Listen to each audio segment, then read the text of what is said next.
1978. Bismillahirrahmanirrahim. Qala musannifu rahimahullahu ta'ala wa nafa'na bi ulumihi fi darain amin ya rabbal alamin. Al-mas'alatu al-khamisatu. Haitsu qulna innal kitaba dalun ala sunnati wa inna sunnata innama ja'at mabdiyatan lahu. Fadzalika binisbati ila amri wan nahyi wal idhn أو ما يقتضي ذلك. فبالجملة ما يتعلق بأفعال المكلفين من جهة التكليف. وأما ما خرج عن ذلك من أخبار عما كان أو ما يكون مما لا يتعلق به أمر ولا نهي ولا إذن فعلى ضربين. أحدهما أن يقع في سنة موقع تفسير للقرآن، فهذا لا نظر في أنه بيان له كما في قوله تعالى وادخلوا الباب وسجدا وقولوا حطة قال دخلوا متزحفين على أوراقهم.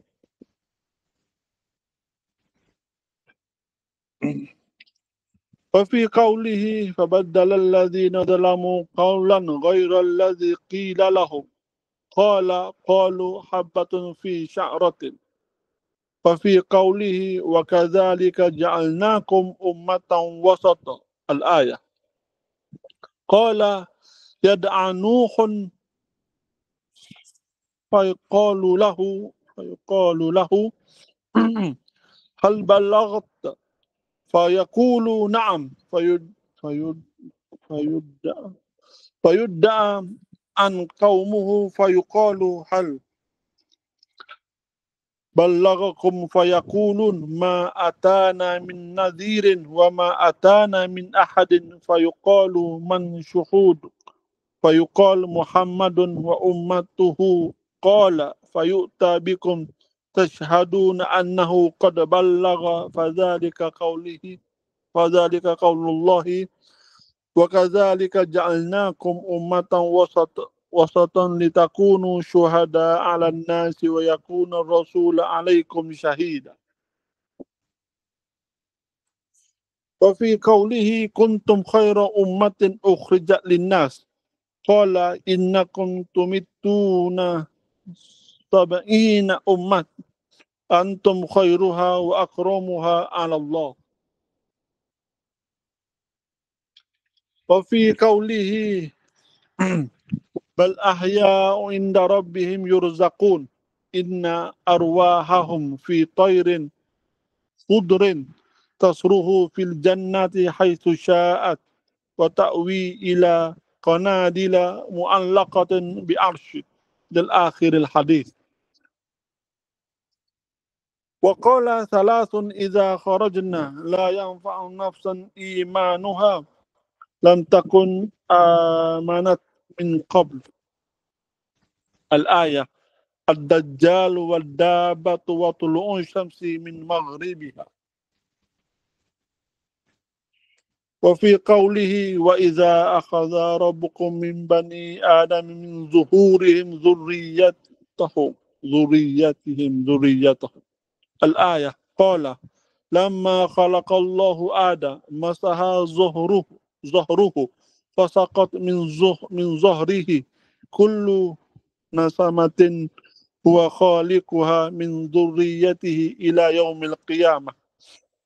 وجعل بين عينين كل إنسان منهم وبصيصا من نور ثم عرضهم على آدم فقال أي ربي من هؤلاء قال هؤلاء ذريتك الحديث.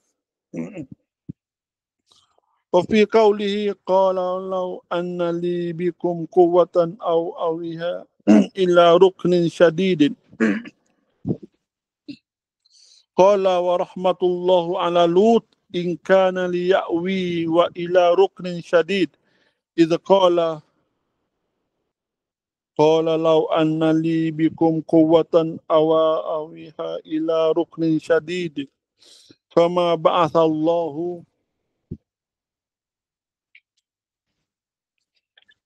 من بعده نبيا إلا في ذروة من قومه وقال الحمد لله أم القرآن وأم الكتاب وسبع المثاني. وفي رواية ما أنزل الله في التوراة والإنجيل مثل أم القرآن وهي سبع المثاني. وسأله اليهود عن قول الله تعالى ولقد آتينا موسى 9 آيات بينات ففسرها له. وحديث موسى عليه الصلاة والسلام مع الخضر ثابت صحيح. وفي قوله تعالى فقال إني سقيم قال لم يكذب إبراهيم في شيء قط إلا في 3 قوله إني سقيم الحديث. وقال إنكم محشورون إلى الله عز وجل مرة غرلا ثم قرأ كما بدأنا أول خلق نعيد الآية.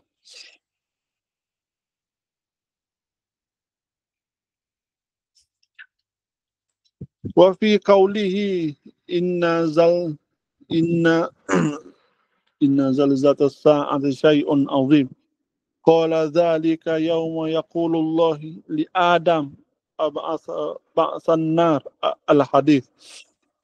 وقال إنما سمي البيت العتيق لأنه لم يظهر عليه الجبار وأمثال هذا ضرب كثير.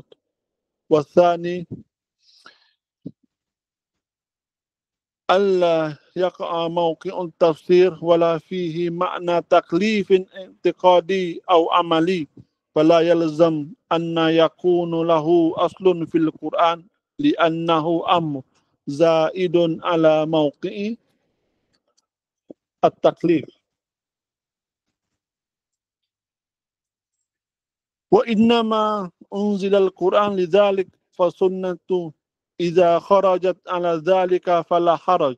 وقد جاء من ذلك نمط صالح في الصحيح كالحديث أبرص وأقرأ وأعمى الحديث جريج العابد وفاة موسى عليه الصلاة والسلام وجمل من قصص الأنبياء عليه الصلاة والسلام ومن قبلنا مما لا ينبغي عليه عمل ولكن ذلك من الاعتبار نحو مما في القصاص القرآن في القصاص القرآن وهو نمط وربما يرجع إلى تغريب والترهيب فهو خادم للأمر والنهي ومعدود في مكملات للضروري التشريع فلم يخرج بالكلية عن قسم الأول والله أعلم.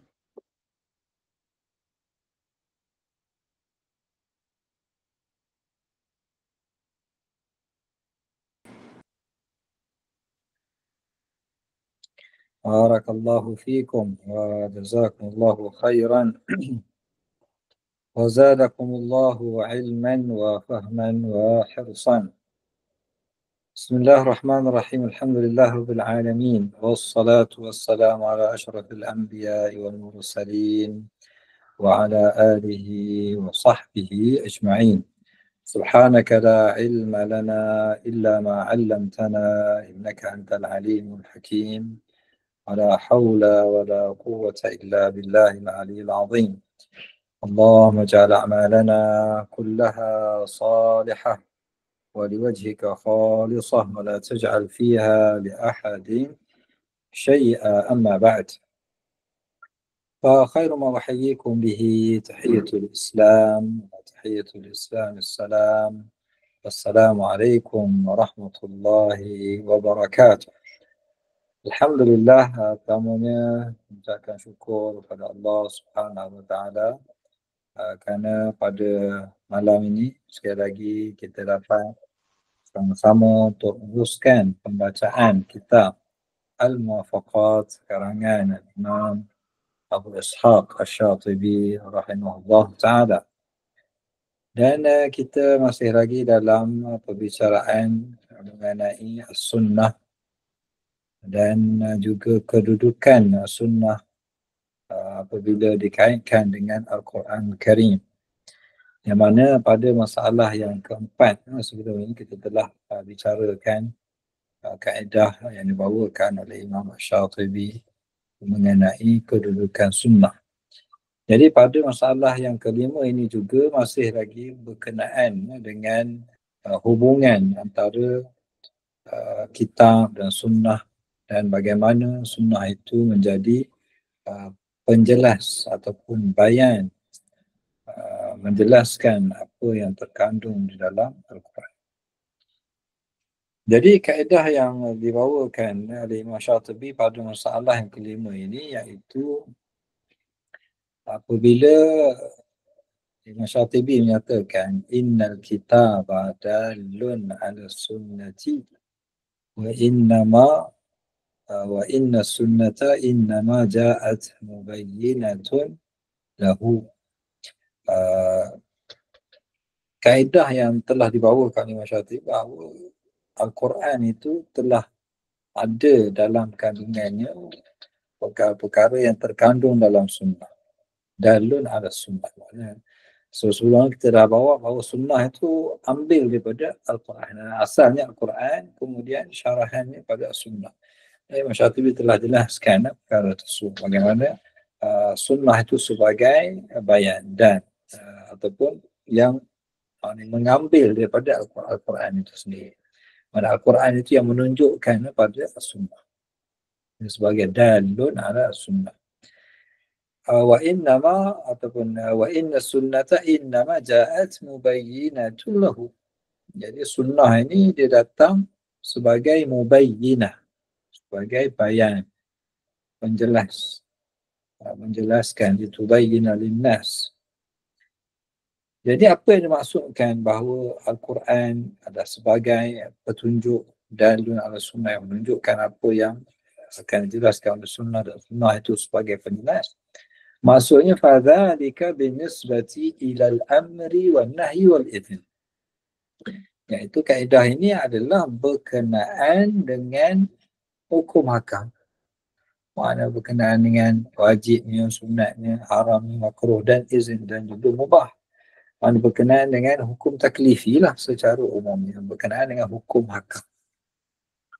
Au ma yaqtadi dhalika, ataupun apa yang berkaitan dengan hukum hakam tersebut. Jadi bila kita kata kaedah yang sunnahnya sebagai bayan, maksudnya apa yang berkenaan dengan hukum hakam, al-amru wan nahyu wal idhn. Dan apa yang berkaitan dengannya, apa yang diperlukan olehnya lah. Kemudian wabil jumlati, khulasah dia yang boleh kita simpulkan daripada apa yang dimaksudkan dengan kaedah ini, ma yata'allaqu bi af'alil mukallafin min jihati taklif. Iaitu apa yang berkaitan dengan perbuatan mukallaf kita lah sebagai manusia dari sudut taklif yang diberikan pada kita. Apa yang berkaitan dengan taklif. Dan kita lah sebagai manusia, apa yang perlu kita kena buat, apakah perintah, apakah larangan, apa yang dibenarkan, apa yang tidak dibenarkan. Itu yang kita kata sunnah tu sebagai mubayyinah. Wa amma ma kharaja an dhalika min al-akhbari amma kana aw ma yakun mimma la yata'allaqu bihi amrun wala nahyun wala idhnun. Adapun yang bukan daripada perkara-perkara berkenaan dengan taklif. Sama ada perkara itu berkenaan dengan akhbar, cerita-cerita, qasas, kisah-kisah para anbiya, para nabi dan kisah-kisah yang ada dalam Al-Quran. Sama ada kisah tersebut amma kana, apa yang dah berlaku, ataupun ma yakun, apa yang akan berlaku, hari kiamat ke dan sebagainya. Mimma la yata'allaqu bihi amrun, yang mana ia tidak berkaitan dengan taklif. Tak ada perintah, tidak ada larangan, tidak ada berkenaan dengan halal dan haram. Maka ini, kata Imam Syatibi, yang ini kita tak masukkan dengan kaedah pertama tadi tu. Tetapi ada juga kaitan. Fa'ala darbain. dia ada dua jenis pula. Maknanya yang bukan berkenaan dengan taklif ni juga boleh dibagi pada dua jenis. Ahaduhuma an yaqa'a fi sunnati mawqi'at tafsiri lil Quran. Makna jenis yang pertama ni memang dia sunnah pun memang tafsir dia juga. Dia jadi mawqi'at tafsir lil Quran. Maksudnya sunnah dia peranan dia juga untuk menjelaskan kisah-kisah ini, perkara-perkara yang dinyatakan dalam Al-Quran walaupun dia bukan berkenaan dengan taklif. Tetapi sunnah juga mengambil peranan tersebut, mawqi'at tafsir Al-Quran. Maka kalau sekiranya sunnah dalam jenis yang pertama ni memang dia sebagai tafsir pada Al-Quran, fahadha la nadhara fi annahu bayanun lahu. Maka sudah pasti tidak ada keraguan bagi kita, tidak ada perselisihan bahawa ini adalah sunnah, ini adalah bayan. Sama lah maksudnya seperti kaedah yang kita nyatakan sebelum ini. Mana sunnah itu bayan, dan dalam kes ini pun, dalam kes khabar-khabar, cerita-cerita ini pun, sunnah sebagai bayan. Kemudian Imam Syatibi bawalah banyak contoh di mana sunnah itu sebagai bayan atau sebagai tafsir dalam perkara-perkara ini. Contohnya dalam firman Allah Ta'ala dalam kisah Bani Israel. Kisah Bani Israel ini memang banyak dalam Al-Quran. Sebab kisah dia, ialah sampai kita hari ini pun tak habis-habis lagi kisah Bani Israel. Israel yang banyak sangat perangai dia. Yang kalau perangai baik tu tak apalah, perangai yang tak baik ni. Ini Allah Ta'ala rakam. Contohnya dalam ayat ini Allah Ta'ala kata, Allah Ta'ala perintah pada mereka, perintah pada Bani Israel. Wadkhulul baba sujjadan. Wadkhulul bab sujjadan. Wa qulu hittatun naghfir lakum khatayakum wa sanazidul muhsinin. Fabaddala alladhina zalamu qawlan ghayra alladhi qila lahum. Allah Ta'ala perintah pada mereka, bila kamu dapat masuk pintu, mana selepas menakluki tempat tersebut, kamu dah berjaya, dah menang, masuklah dalam keadaan sujud, dalam keadaan sujud, bersyukur pada Allah Ta'ala. Dan dalam masa yang sama, sujud tersebut minta ampun, wa qulu hittatun. Hittah maknanya ampunkan, buangkan, gugurkan dosa kami. Itu maksudnya masuk dalam keadaan rendah diri, patuh pada Allah Ta'ala, takut pada Allah Ta'ala. Itu perintah Allah Ta'ala pada Bani Israel. Ni lepas mereka dapat nikmat, dapat kemenangan, dapat masuk tanah yang dijanjikan pada mereka. Allah Ta'ala suruh sujud, suruh minta ampun. Tapi kata Nabi SAW, dan juga dalam ayat tersebut, فَبَدَّلَ الَّذِينَ ظَلَمُوا قَوْلًا غَيْرَ الَّذِي قِيلَ لَهُمْ. Mereka tukar. Mereka buat benda lain. Allah Ta'ala suruh sujud. Kata Nabi SAW, دَخَلُوا مُتَزَحِّفِينَ. Zahaf ni macam merangkak, mengesut. Sini lebih kalau bahasa Melayu, kata mengesut ala awraqihim, ala astahim, ala zuhurihim. Mana mereka mengesut di atas belakang mereka atau punggung mereka. Suruh sujud. Mereka masuk dalam keadaan mengesut. Maknanya nak tukar juga apa yang Allah Ta'ala suruh tu, nak buat benda lain juga. Suruh benda lain, buat benda lain. Mana ni lah golongan yang memang mereka ni memang sengaja mencari kemurkaan Allah Ta'ala. Allah Ta'ala sebut ghairil maghdubi alaihim. Mereka ni Allah Ta'ala dah murka. Fadaru bi ghadabin min Allah. Mereka telah menempah kemurkaan Allah Ta'ala. Jadi segala kezaliman mereka yang mereka lakukan pada hari ini juga Allah Ta'ala mengetahuinya, dan Allah Ta'ala akan membalas. Dan Allah Ta'ala sebut juga mereka akan akan melakukan kerosakan tersebut. Jadi ini di antara contoh tafsir Nabi SAW. Dalam ayat tak nyatakan macam mana mereka masuk. Tapi Nabi kata mereka masuk dalam keadaan mengesot ataupun merangkak atau semua. Tidak seperti mana yang Allah Ta'ala perintahkan. Dan juga dalam ayat itu, atau sambungan pada ayat itu, Allah Ta'ala فَبَدَّلَ الَّذِينَ ظَلَمُوا قَوْلًا غَيْرَ الَّذِي قِيلَ لَهُمْ. Dan mereka ni ubah pula. Allah Ta'ala kata tadi, قُولُوا حِطَّةً يعني نغفر لكم خطاياكم ataupun خطيئاتكم سنزيد المحسنين. Ya Allah Ta'ala dah bagi janji kalau kamu buat begini, kami bagi tambah, bagi nikmat, macam-macam nikmat. Allah Ta'ala berikan. Tapi mereka membalasnya dengan kekufuran, dengan keengganan, keingkaran. فَبَدَّلَ الَّذِينَ ظَلَمُوا قَوْلًا غَيْرَ الَّذِي قِيلَ لَهُمْ. Mereka tukar kalimah yang Allah Ta'ala kata hittah, maknanya ampun, minta ampun dosa, saya Allah Ta'ala akan ampunkan. Mereka, Nabi SAW tafsirkan ayat ini ataupun nyatakan qalu habbatun fi sya'rati. Dia banyak riwayat lah, dia kata hintatun fi sya'rati, dia kata habbatun hamra fi sya'rah. Allah Ta'ala suruh kata hittah, mereka kata habbah ataupun hintah, biji gandum ataupun sebagainya. Makna kalam ataupun kata-kata yang tidak ada faedah, tidak ada hubungan dengan apa yang Allah Ta'ala nyatakan. Dan kalau kita lihat di sini, mereka ni bukan seorang yang cerita ni. Qalu, mereka ni. Ramai-ramai ni. Kalau seorang buat tu, kita katalah seorang tak berguna. Ramai-ramai mereka mengatakan, kalau tu habbatun syusha. Qalu habbatun syusha. Fabaddala alladhina zalamu. Dan mereka ni ramai zalamu. Mereka yang zalim tu semua. Qawlan ghayra alladhi qila lahum, seperti mana yang telah dikatakan pada mereka. Inilah orang Yahudi, Bani Israel, yang tak dengar cakap. Orang suruh buat benda lain, dia buat benda lain.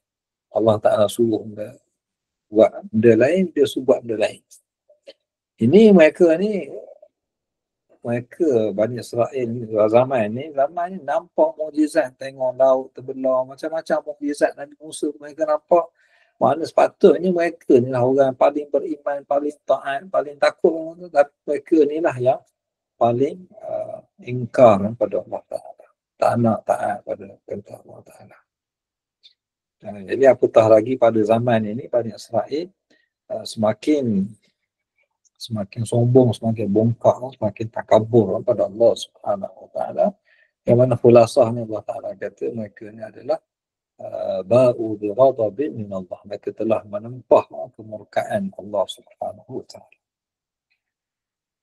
Jadi yang kita nak ceritanya, hadis Nabi SAW ni menafsirkan apakah qaul mereka tersebut. Fabaddala alladhina zalamu qawlan. Apakah qaul mereka? Qalu habbatun fi sya'rah. Ataupun banyaklah riwayat hintatun ataupun habbatun hamra fi sya'ratin. Kata-kata yang tak ada faedah, yang tidak ada makna dan tak dapat.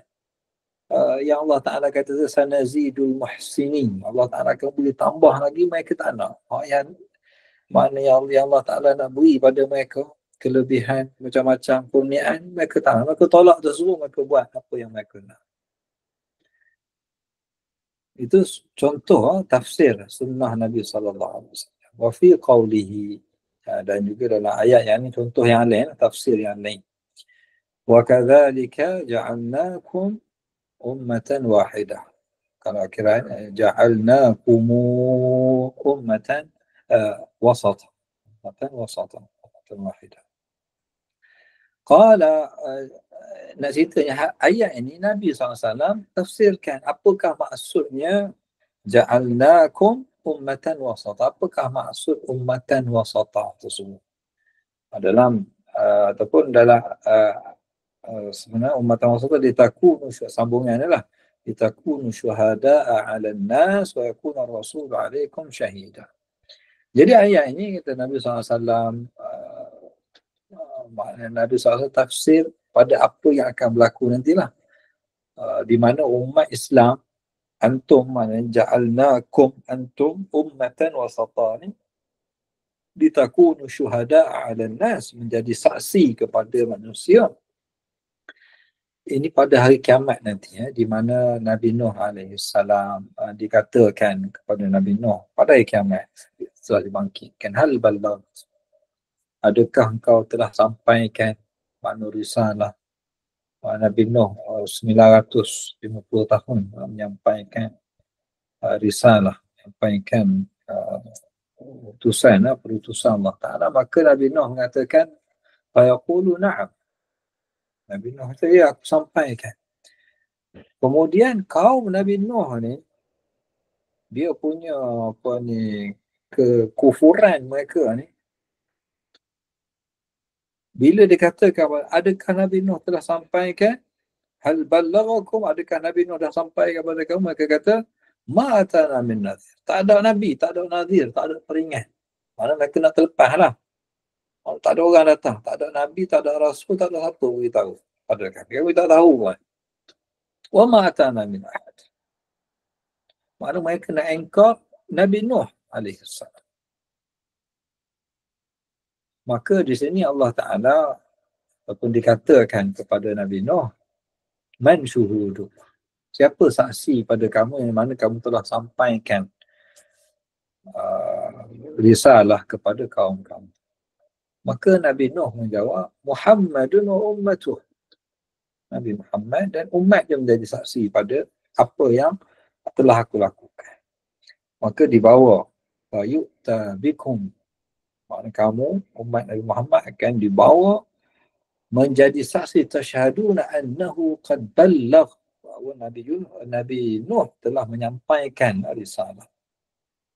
Dan itulah dalam hadis ini mengatakan, inilah firman Allah Ta'ala, wa kadzalika ja'alnakum ummatan wasata litakunu syuhada'a 'alan nas wa yakuna ar-rasulu 'alaikum syahida. Kemudian dalam ayat yang lain juga Allah Ta'ala menyatakan, kuntum khaira ummatin ukhrijat lin-nas. Kamu adalah sebaik-baik umat yang dikeluarkan. Mana umat ni banyak dah umat yang Allah Ta'ala keluarkan. Allah Ta'ala lahirkan macam-macam umat. Tapi Allah Ta'ala kata, kuntum antum umat Nabi Muhammad SAW dan sahabat secara khususnya, khaira ummatin ukhrijat lin-nas, sebaik-baik umat. Itu para sahabat, kedudukan mereka tinggi melebihi semua manusia yang lain. Masa lepas para Nabi dan Rasul adalah para sahabat. Kerana Allah Ta'ala kata, kuntum khaira ummatin ukhrijat lin-nas. Allah Ta'ala beritahu, ini sebaik-baik umat yang Allah Ta'ala telah lahirkan generasi para sahabat. Sebab itu tak boleh kita menghina para sahabat, mencela para sahabat. Orang yang mencela para sahabat adalah orang yang sudah pasti tidak benar, salah dan tak betul. Sebab Allah Ta'ala kata, khaira ummatin ukhrijat lin-nas. Jadi macam mana puak-puak Syiah lah secara khususnya yang mencela para sahabat adalah tidak benar sama sekali. Kerana Allah Ta'ala telah memberikan pujian pada para sahabat dalam banyak ayat. Antaranya ayat ini, kuntum khaira ummatin ukhrijat lin-nas. Secara khususnya para sahabat. Dan juga umat Nabi Muhammad SAW secara umumnya.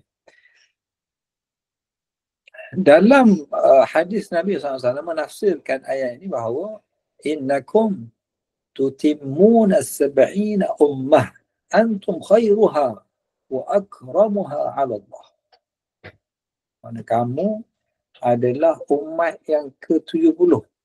Titimur mana pelengkap pada 70 umat.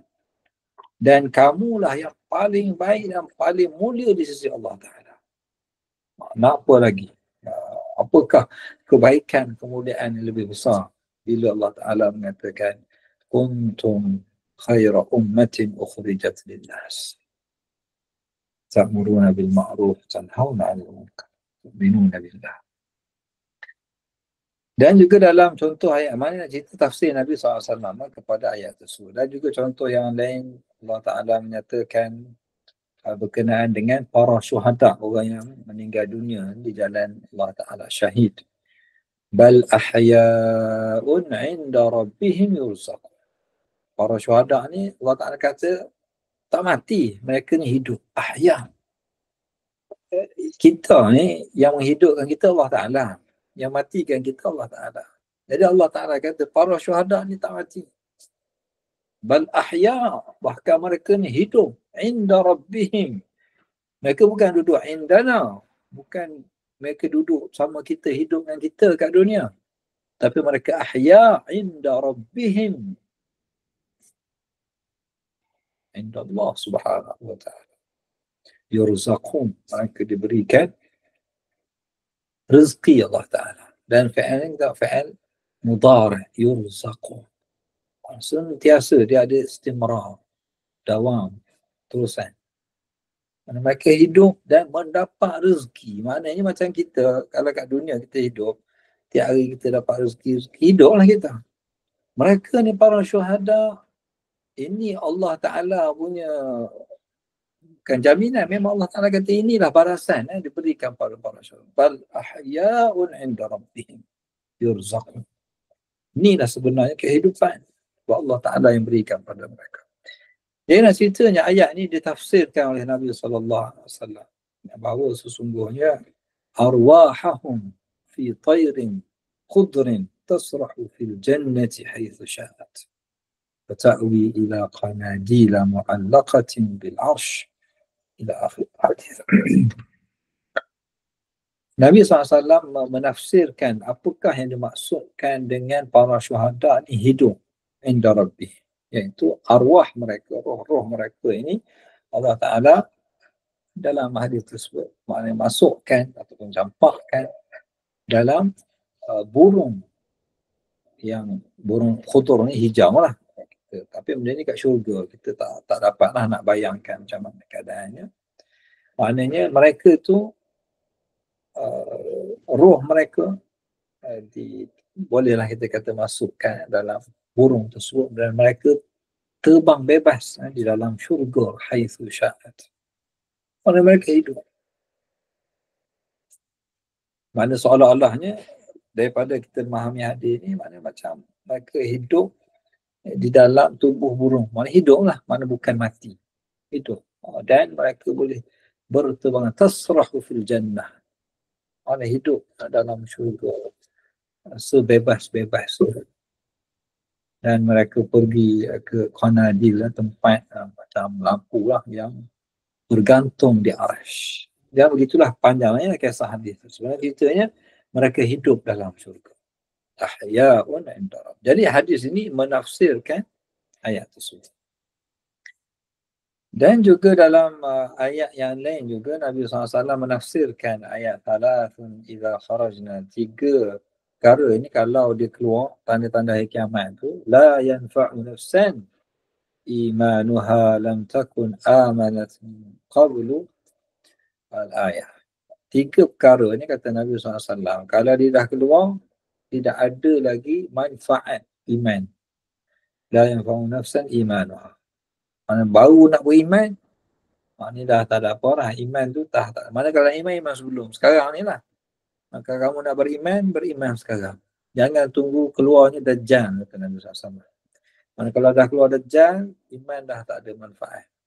Apabila dah keluar Dabbah, bukan limuhum, Dabbah yang boleh bercakap dengan mereka. Dan juga apabila telah terbitnya matahari daripada barat. Bila berlaku 3 perkara ni, kata Nabi SAW, dia ni thalathun idza kharajna Dajjal Dabbah tulu'u syams, maka tidak ada lagi manfaat iman seseorang itu. Lam takun amanat min qablu. Yang mana sebelum itu mereka tak pernah lagi beriman. Jadi kalau nak beriman sebelum datang tanda-tanda kiamat. Jadi hadis ini menafsirkan ayat tersebutlah, antara menafsirkan atau menjelaskan ataupun lebih kurang gitulah.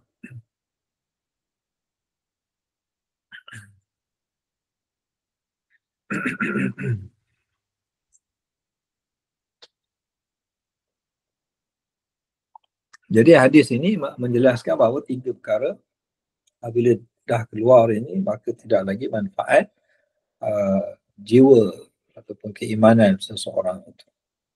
Dajjal, Dabbah dan keluarnya terbitnya matahari dari belah barat. Okey, seterusnya. Dan juga dalam ayat yang lain, mana Allah Ta'ala mengatakan wa idza akhadha rabbuka min bani adama min zuhurihim dhurriyyatahum. Ayat ini Allah Ta'ala menyatakan berkenaan dengan pada permulaan penciptaan Nabi Adam AS. Ini cerita sebelum kita ni tak ada lagi lah. Dan Nabi SAW menjelaskan ayat ini, tafsirnya, ketika mana Allah Ta'ala mencipta Nabi Adam dan disapu pada belakangnya, maka jatuhlah daripada belakangnya tersebut kullu nasamah, setiap manusia, setiap nyawa yang mana Allah Ta'ala akan hidupkan, yang Allah Ta'ala akan ciptakan daripada zuriat Nabi Adam sehingga hari kiamat. Jadi boleh bayangkanlah mana berapa ramainya manusia yang Allah Ta'ala telah ciptakan daripada zuriat Nabi Adam AS sehingga hari kiamat. Semua sekali. Saqaf min zahrihi. Dan Allah Ta'ala menjadikan dua mata setiap manusia itu adanya wabisan min nur, ada macam cebisan cahaya setiap zuriat itu. Jadi boleh bayanglah bagaimana, tak payah bayang lah, maksudnya cerita dalam hadis ini. Kemudian aradahum ala maknanya ditayang kepada Adam AS. Kemudian Adam mengatakan, wahai Tuhan, siapakah mereka itu? Maka dikatakan kepadanya bahawa inilah zuriat kamu, Nabi Adam AS. Melihat zuriat. Dia nak cerita tafsir hadis Nabi SAW kepada ayat Al-Quran tersebut. Kemudian juga dalam ayat yang lain, kisah Nabi Lut alaihissalam, ketika dia mengatakan qala law anna li bikum quwwatan aw awi ila ruknin syadid, ketika kaum dia cuba mengganggu dia lah, pada tetamu yang datang padanya, maka malaikat lah. Dia kata, kalaulah aku ada penyokong ataupun tempat untuk aku bertahan. Au awi ila, aku ada tempat untuk aku bertahan, rukun syadid. Penyokong bagi aku ataupun pembantu pada aku. Maka Nabi SAW menafsirkan, menjelaskan ayat ini, semoga Allah Ta'ala merahmati Nabi Lut.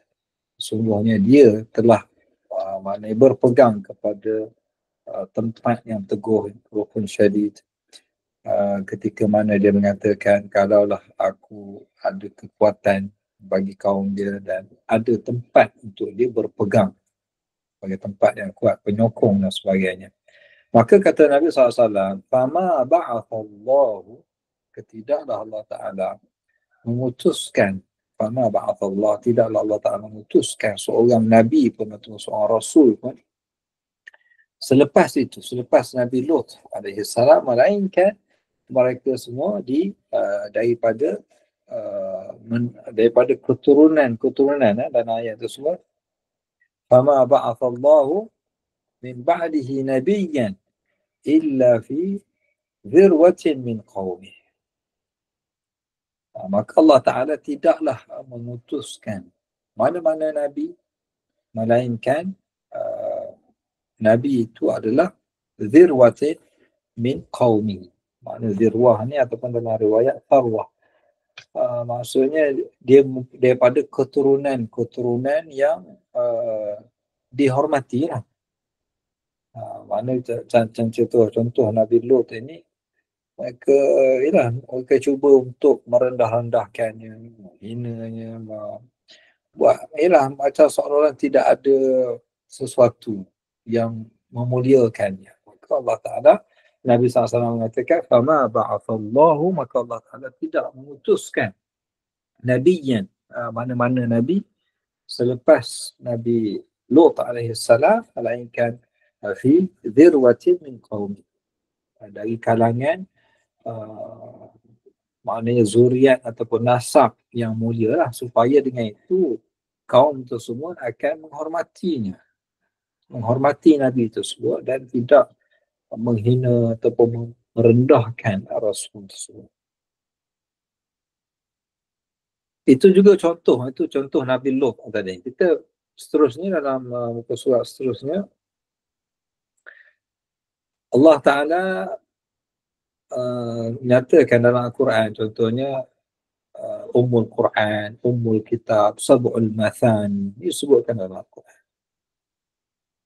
Maka Nabi SAW menjelaskan apakah yang dimaksudkan dengan Ummul Quran, apakah yang dimaksudkan dengan Ummul Kitab, apakah yang dimaksudkan dengan Sab'ul Mathani.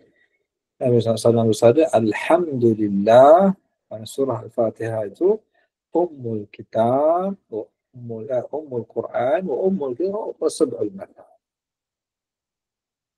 Surah Fatihah dialah Ummul Quran, dialah Ummul Kitab, dan dialah juga Sab'ul Mathani yang disebutkan dalam Quran. Dan juga dalam riwayat yang menyatakan, Ma anzalallahu fit Tawrati wal Injili mithla Ummul Quran wahya Sab'ul Mathani. Allah Ta'ala tidak menurunkan dalam kitab Taurat ataupun dalam kitab Injil seperti surah Fatihah. Jadi nama dia dah Ummul Quran. Wahya Sab'ul Mathani. Dan itulah yang dimaksudkan dalam ayat Sab'ul Mathani. Itu ulama sepakat bahawa Sab'ul Mathani itu adalah surah Fatihah. Dan surah Fatihah mengandungi 7 ayat. Kemudian dalam contoh yang lain juga, orang Yahudi bertanya kepada Nabi SAW berkenaan dengan ayat walaqad atayna Musa 9 ayatin bayyinat. Semuanya kami telah berikan kepada Nabi Musa 9 ayat tanda-tanda yang jelas. Maka Nabi SAW menjelaskan ayat-ayat tersebut. Fassaraha laha. Antaranya yang dalam hadis tersebut menyatakan la tusyriku billahi syai'an ila akhirih.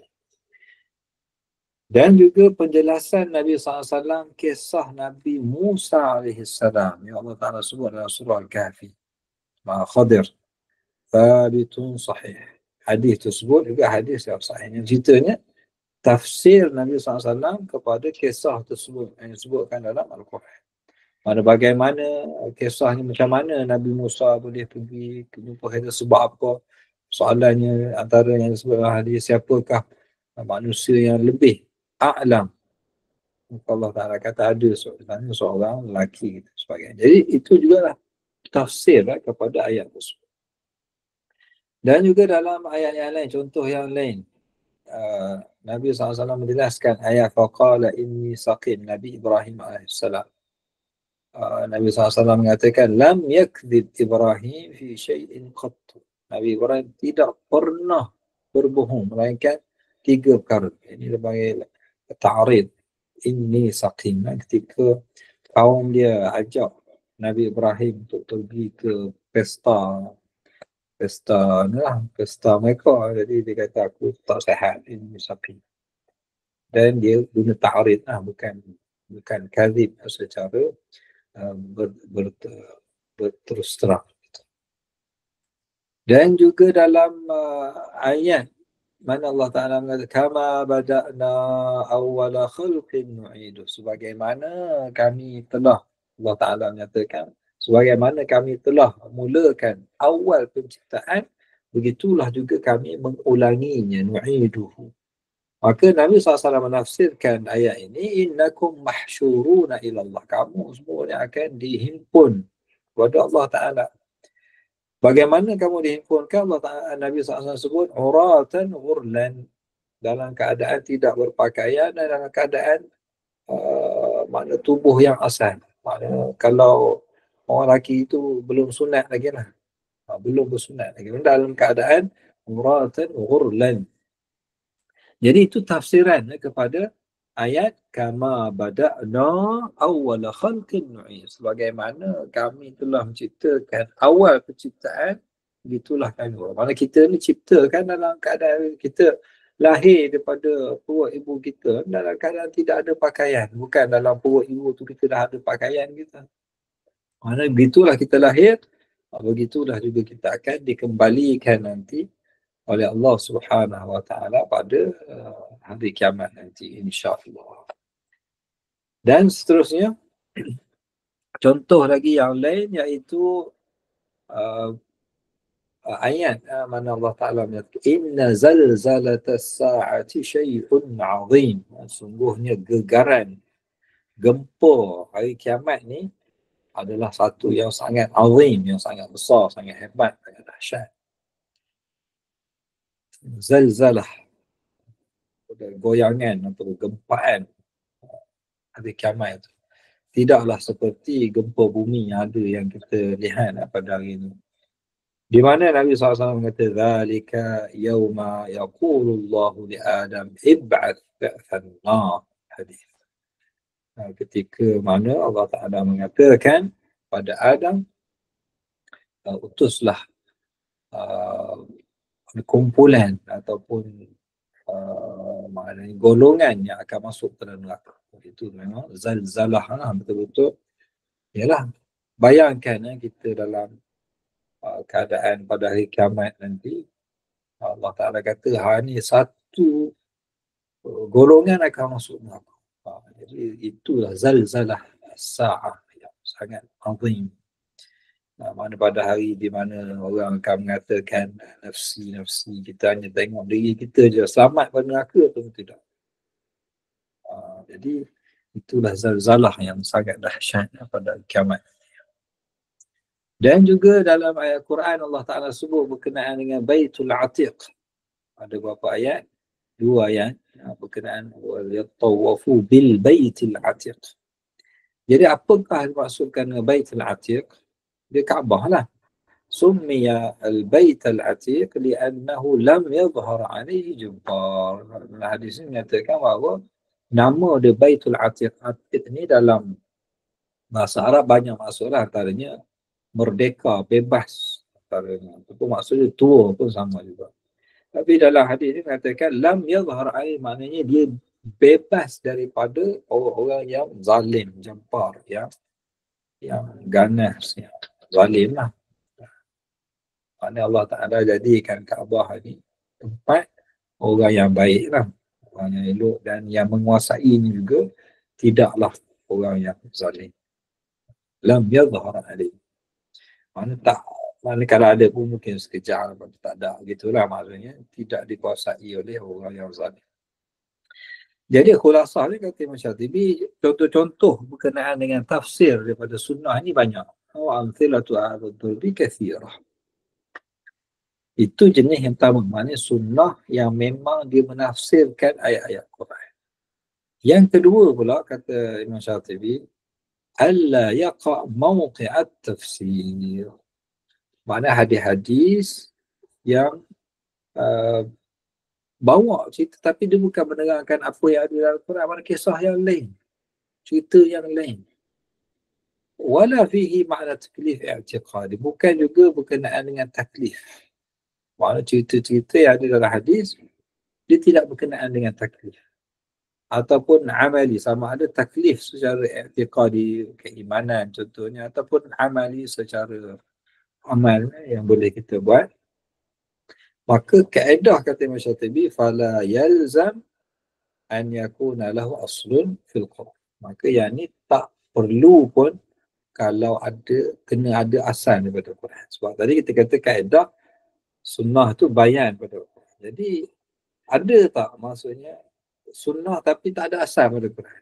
Kata Imam Syatibi adalah yang ni la yalzam, yang berkaitan dengan bukan yang dengan taklif, bukan berkenaan dengan fi'il mukallaf, yang ini tidak semestinya kena ada asal. Kalau tak ada pun tak ada masalah. Sebab apa tak ada masalah? Li'annahu amrun zaidun ala mawqi'i, kerana ia ada satu perkara yang tambah daripada taklif, daripada apa yang kita diperintahkan. Mana dia bukan berkenaan dengan suruhan, larangan ataupun izin, hukum hakam, wajib, sunat, haram. Tak ada. Wa innama unzil Qur'anu lidzalik. Adapun Quran tujuan asal dia adalah untuk taklif, bukan untuk yang lain. Allah Ta'ala menjadikan Al-Quran sebagai hudan linnas wa bayyinatin minal huda wal furqan. Untuk kita mengambil petunjuk Al-Quran tersebut mana sebagai taklif, mana apa Allah Ta'ala perintah kita buat, apa Allah Ta'ala kita tinggalkan. Maka oleh itu fasunnatu idza kharajat an dzalika fala haraj. Tapi kalau sekiranya sunnah, ada juga sunnah tapi tidak berkenaan dengan taklif, yani tak ada menjadi masalah, la haraj, tidak menjadi masalah. Tidak ada syarat sunnah mesti berkenaan dengan taklif mesti. Tidak, boleh sunnah bawa cerita-cerita, kisah-kisah para nabi dan sebagainya. Dan ini juga ja'a min dzalika namatun salihun fi as-sahih. Banyak yang perkara seperti ini yang bukan berkenaan dengan taklif. Yang cerita-cerita lah zaman dahulu, cerita pasal Bani Israel, orang-orang yang saleh, Bani Israel dan sebagainya. Lalu cerita untuk iktibar. Ini juga ada dalam kitab sahih, ada hadis sahih. Contohnya hadis berkenaan dengan 3 orang, Abras, Aqra', A'ma. Abras orang yang kena kusta, Aqra' orang yang botak kepala, dan seorang yang buta. Kisah mereka panjang. Mana Allah Ta'ala uji mereka dan bagaimana kita ambil pengajaran daripada kisah tersebut. Juga hadis berkenaan dengan Juraish Al-Abid. Juraish yang difitnah, dia buat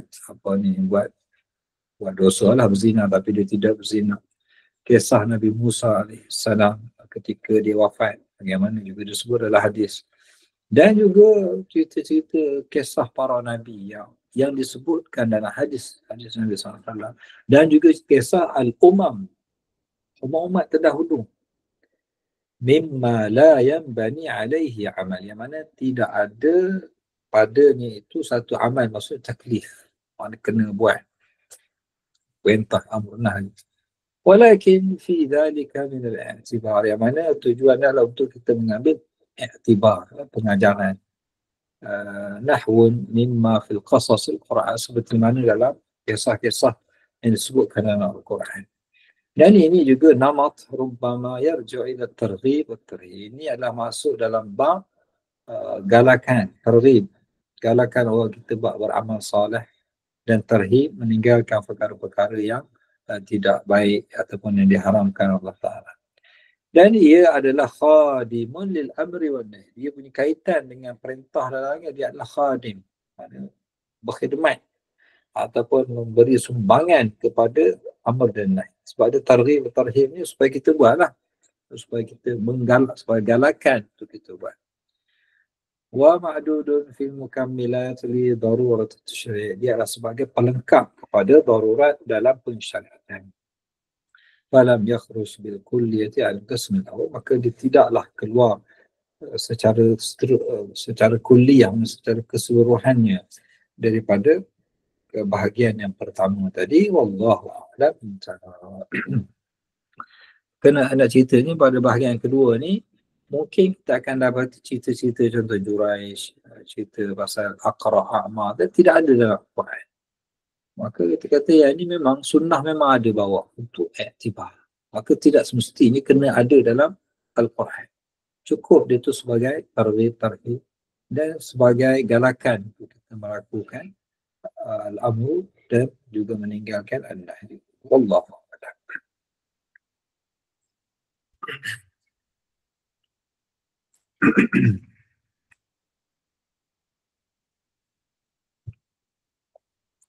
Jadi mungkin kita setakat itu dululah pada malam ini.